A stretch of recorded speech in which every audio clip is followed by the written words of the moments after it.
آپ دیکھیے کہ 3 آیتیں قرآن مجید کی 3 مختلف مقامات سے پڑھی جاتی ہیں خطبہ نکاح میں۔ اس کی کیا وجہ ہے؟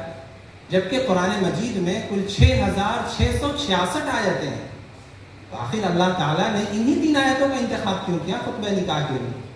کوئی نہ کوئی حکمت ہے، کوئی نہ کوئی وجہ ہے، اور ضرور ہے، وہ ہمیں اور آپ کو سمجھنا چاہیے۔ آپ تینوں آیتوں کا ترجمہ دیکھیں گے، جس کا آغاز ہو رہا ہے، اللہ تعالیٰ کہہ رہے ہیں اے لوگو اس اللہ سے ڈرو جس نے تم کو ایک نفس سے پیدا کیا۔ دوسری آیت کا آغاز ہو رہا ہے اے لوگو اللہ سے ڈرو جیسے کہ اللہ سے ڈرنے کا حق ہے۔ تیسری آیت میں پھر کہا جا رہا ہے لوگو اللہ سے ڈرو اور سچی اور پکی بات کہو۔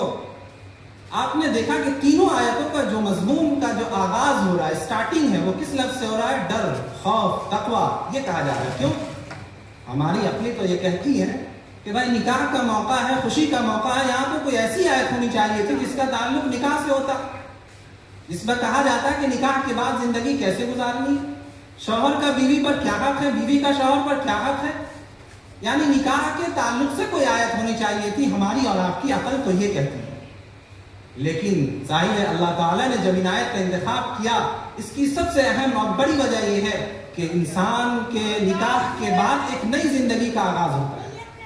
شوہر اور بیوی دونوں پر ایک دوسرے کے حقوق واجب ہوتے ہیں، اور قرآن نے کہا ہن لباس لکم وانتم لباس لہن، کہ شوہر بیوی کے لیے لباس ہے اور بیوی بھی شوہر کے لیے لباس ہے۔ یعنی جس طریقے سے لباس انسان کے ظاہری عیوب کو اور ظاہری کمی کو چھپا دیتا ہے، اسی طریقے سے شوہر اور بیوی دونوں کی ذمہ داری بنتی ہے کہ نکاح کے بعد اگر شوہر میں کوئی عیب ہو تو بیوی اس کو چھپائے، اور بیوی میں کوئی عیب ہو تو شوہر اس کو چھپائے۔ خطبہ نکاح میں اسی وجہ سے یہ آیت تلاوت کی جاتی ہے کہ ڈر اور خوف جب پیدا ہوگا شوہر اور بیوی کے درمیان اللہ کا، تو وہ ایک دوسرے کے حقوق ادا کر سکیں گے۔